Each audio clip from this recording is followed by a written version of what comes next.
Welcome to my YouTube channel.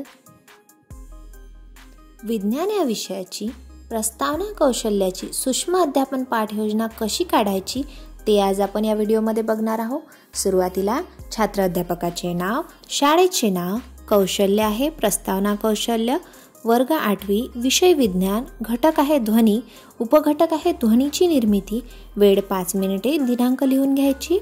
सुरुवातीला शिक्षक कृती, विद्यार्थी कृती आणि उपकौशल्य। शिक्षक कृतीमध्ये पहिला मुद्दा येणार, शिक्षक विद्यार्थ्यांना पूर्वज्ञानावर आधारित प्रश्न विचारून पाठाची प्रस्तावना करतात।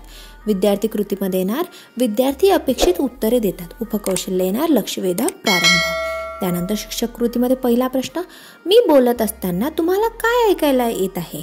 विद्यार्थी उत्तर देणार, आवाज ऐकायला येत आहे। उपकौशल्य येणार, लक्षवेधक प्रारंभ। त्यानंतर शिक्षक कृतीमध्ये दुसरा प्रश्न, तुम्ही दैनंदिन जीवनात सकाळपासून कोणकोणते आवाज ऐकता? विद्यार्थी कोणकोणते आवाज ऐकतात त्यांची नावे सांगणार। उदाहरणार्थ इथे दिलेलं आहे, पक्ष्यांची किलकिलाट, मोबाईलचा आवाज, घंटेचा टोल, वाहनांचा आवाज, संगीत वाद्य इत्यादी जे कोणते आवाज ते ऐकतात विद्यार्थी ते सांगणार। उपकौशल्यामध्ये येणार पूर्वज्ञान जागृती। त्यानंतर शिक्षक कृतीमध्ये तिसरा प्रश्न, सर्व आवाज कानांना सारखेच वाटतात काय? विद्यार्थी उत्तर देणार, नाही। उपकौशल्य येणार पूर्वज्ञान जागृती। त्यानंतर शिक्षक कृतीमध्ये काही आवाज खूप लहान तर काही खूप मोठे असतात, तुम्हाला ऐकायला येणारे मोठे आवाज कोणकोणते? विद्यार्थी सांगणार, वाहनांचा, मोबाईलचा आवाज, घंटेच्या टोलचा आवाज, ही आवाजे मोठे आहेत। उपकौशल्य येणार प्रस्तावनेची पाठ्यांशाशी सांगड। त्यानंतर शिक्षक कृतीमध्ये तुम्हाला ऐकायला येणारे लहान आवाज कोणकोणते?